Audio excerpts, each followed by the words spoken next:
Hello, I'm Erica Branch, the Executive Director for Parkinson Support Center. Thank you for watching the second PD Champions podcast.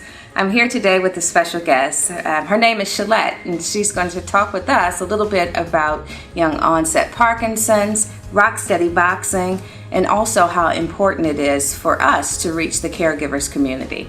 So Shelette, thank you for joining us today. Thank you.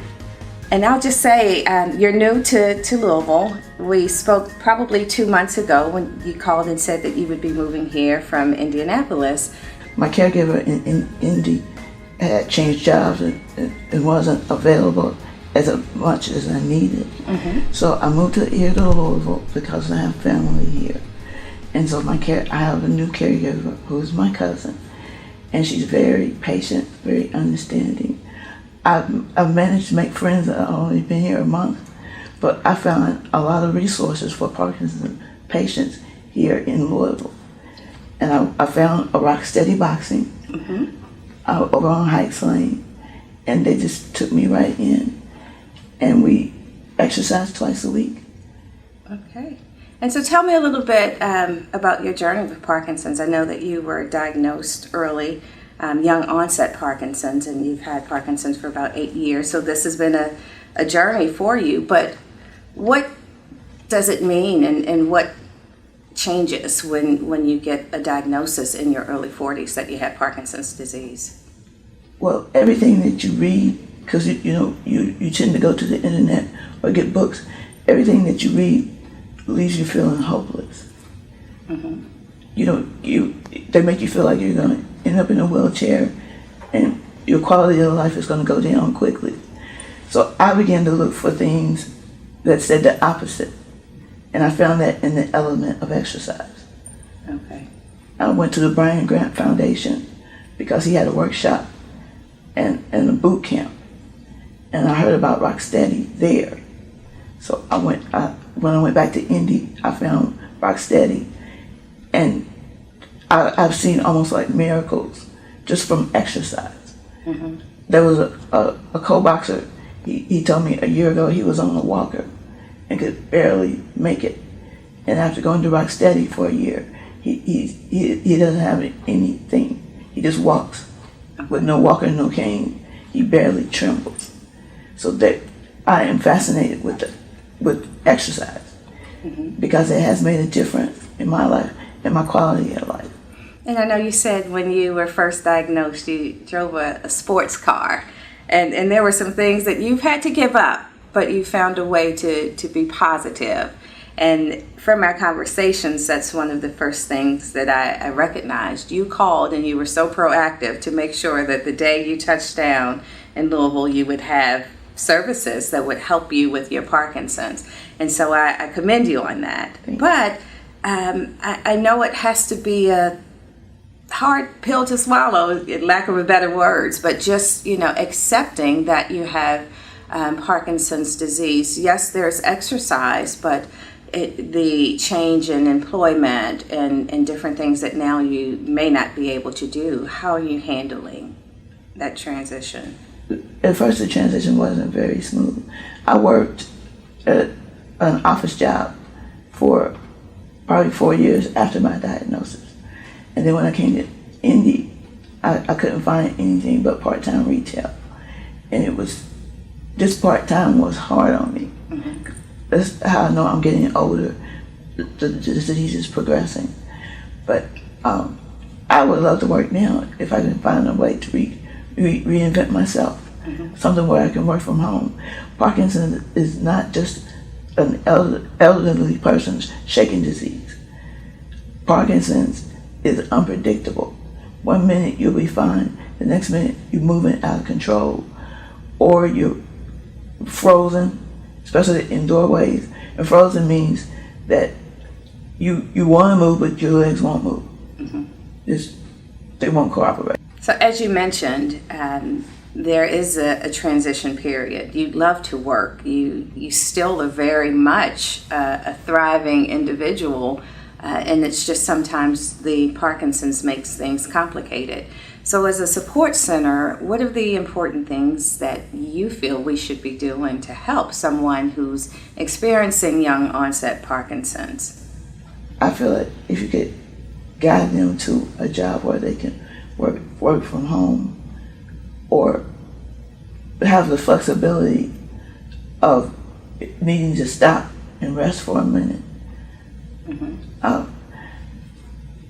I think just being available with all the resources that you have.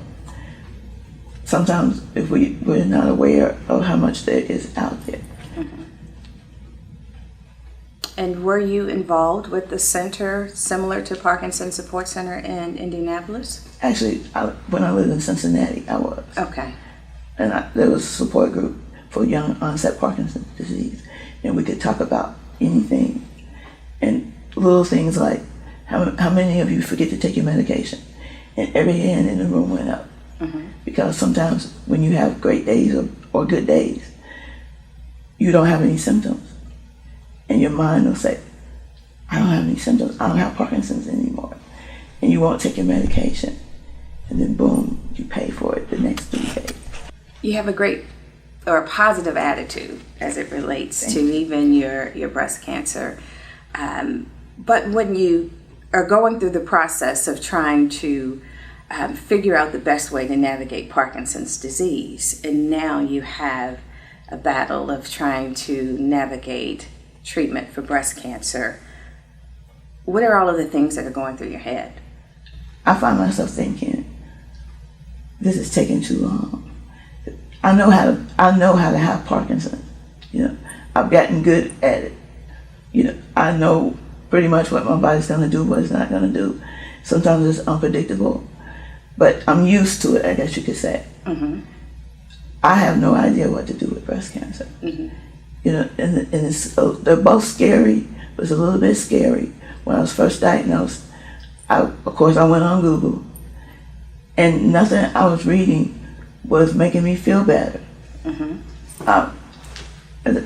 Some things that I saw, it said average survival rate is 5 years. And I said, you're saying that, like, that's a lot of time. 5 years. So I shut down the computer and I began to look for other people who are survivors. I love survivor stories. That keeps it positive. And that keeps my attitude positive. And I feel like when you have a positive attitude, it helps you physically. It helps your health. Louisville has so many resources for breast cancer awareness and support groups and resources for oncology patients. I'm just grateful to be in a city that provides so many resources. Now sometimes I don't know whether to tap into the Parkinson or to tap into to the cancer support. It gets overwhelming. It really does. But I just take it one step at a time.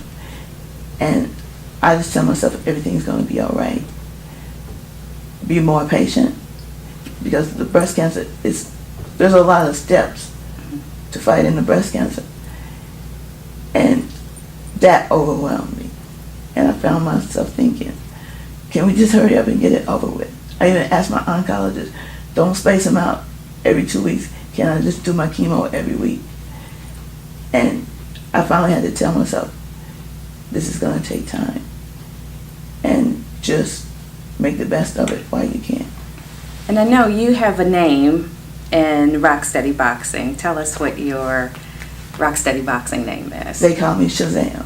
And when you called me, you said, I attend Rocksteady Boxing, 5 to 6 times a week?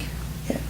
And it just shows your determination. And once you are willing to kick the butt of something, you're definitely going to give it 100%. And when we were talking this morning, I mentioned, we have other people with Parkinson's that are also battling different diseases, whether it's cancer or something else. And so you can make this own community what you want it to be. So it's not a matter of, do I have to choose Parkinson's or do I have to choose to go and get support for cancer?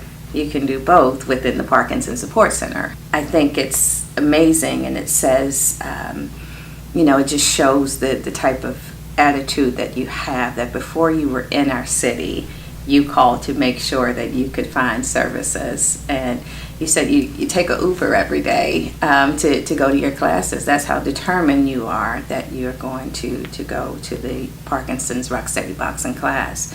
So I really applaud just your positive attitude and your willingness to share your story. And when I called you to say, should we do this podcast, you said, oh, I'm more than willing to share my story. So you definitely have friends and a new family here in Louisville within the support center. So is there anything else you'd like to share with us? I would just like to share, for if you have Parkinson's or cancer or whatever health issue you're battling, just keep moving, stay positive. I get energy from being around people. I usually tell people, are you tired? I stole your energy. Mm-hmm. But reach out into the community. There's so many different resources. When I was in Cincinnati, I took a tango class, and that helped stop my stumbling, because I stumbled a lot. Dr. Martin Luther King Jr. said, whether you run, walk, or crawl, just keep moving. That's what you're doing. Thank you. Wonderful. Well, thank you all for joining us today. The Parkinson Support Center is rolling out a caregivers webinar series on September the 8th. All of our information is on the website, parkinsoncenter.org. We want to be there for the community to make sure that you're getting all of the resources that you need as a family unit, because we understand that it impacts the full family. Thank you for joining us.